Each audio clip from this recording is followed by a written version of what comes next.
Mummy ऐक ना, mummy ऐक ना. अगं जे झालं ते सोडून दे ग, पण मला आता लग्न करायचंय. खरंच? हो, पण मला कळत नाही की मुलींबरोबर बोलू कसं. हे ऐक.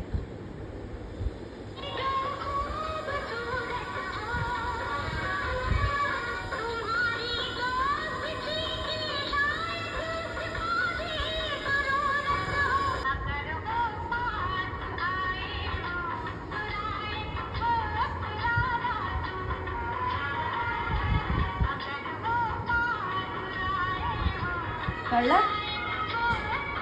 हो कळालं. थँक्यू. अगर वो पास आए मुस्कुराए मुस्कुराना तुम. अगर मिले खुदा तो